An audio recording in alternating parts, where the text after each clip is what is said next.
Okay, so previously mentioned this idea that if you're able to hug the asymptote quicker than the 1 over x function, then you are going to actually have uh, your improper integral will actually work out to be a proper value. We saw that with 1 over square root of x.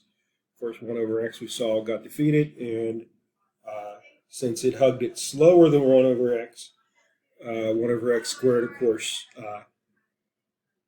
was also diverged that integral. Okay, so we've seen that idea already. So with that in mind, I turn to a function that also hugs its asymptote pretty quick, and that's 1 over x. Now 1 over x is hugging this way, down below. So let me just compare him. Let me just put a negative in front of him, and I notice that the ln is actually hugging the vertical asymptote even quicker than that square root was.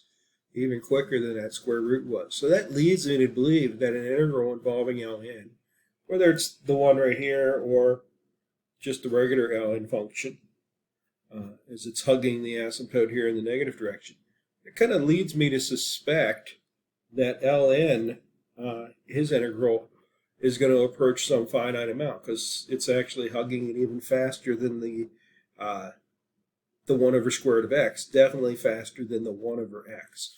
So that leads us to the question, well, what about that integral then, involving ln? Say between 1 and 0. What is that approaching? What is that approaching? So that leads us to this question here. What's the integral from 0 to 1 of the ln of x? What's the integral from 0 to 1 of ln of x dx? Knowing, of course, that it's undefined at 0. Knowing that it's undefined at 0. Okay, so with that in mind, we need to work out the integral of ln of x. So I'm going to forget about my limits for a moment, knowing that eventually I will write this as limit as b approaches 0 to the left of the integral from b to 1 of ln of x dx. But I need to work out the ln of x integral first. Now maybe this is one you just memorized.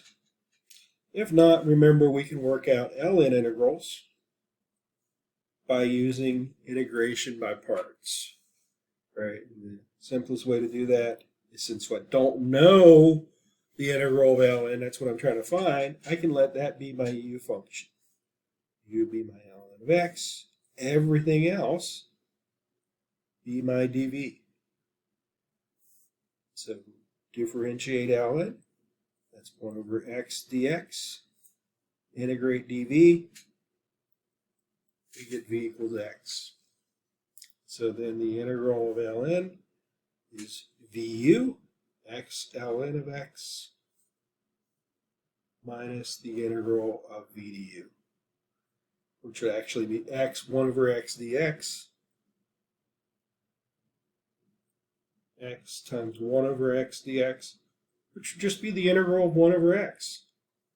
So x ln of x minus x plus a constant. And so that is our result. And so we can come up here and do that now. And our overall integral, we can say, is the limit as b approaches 0.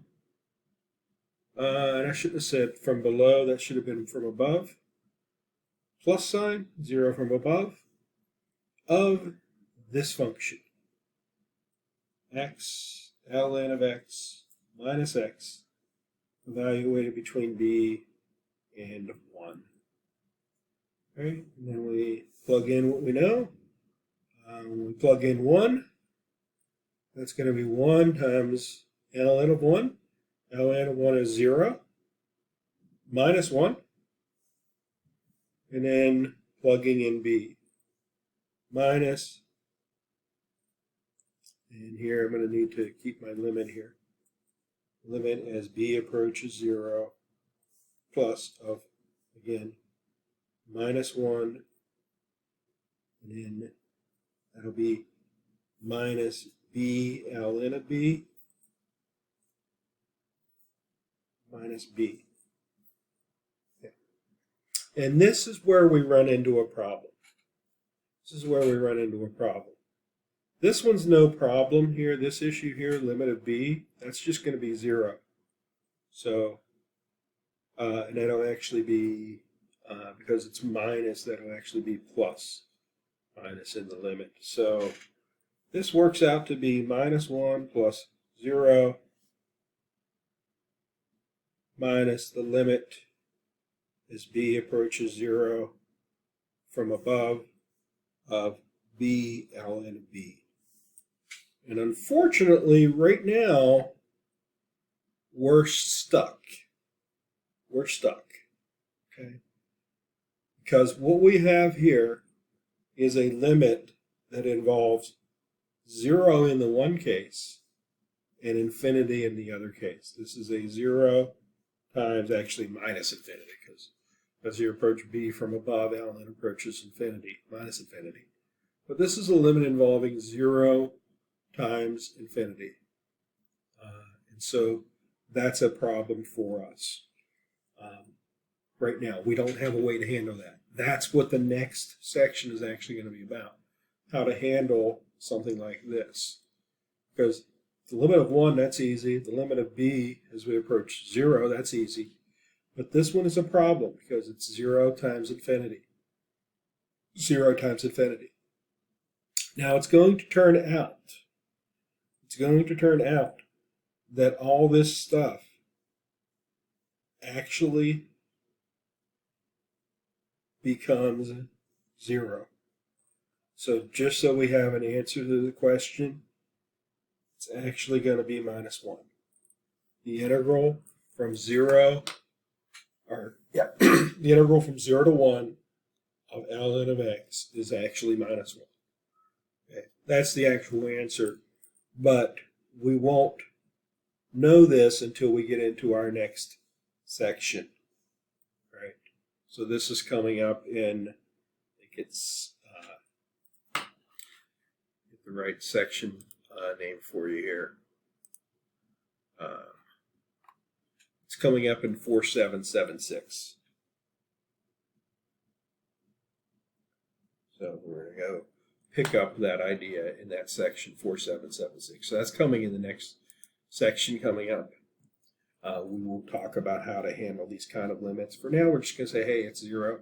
And so the whole thing works out to be 1, minus 1. Okay, but there's a bit more to that we're going to have to work before we can talk about that.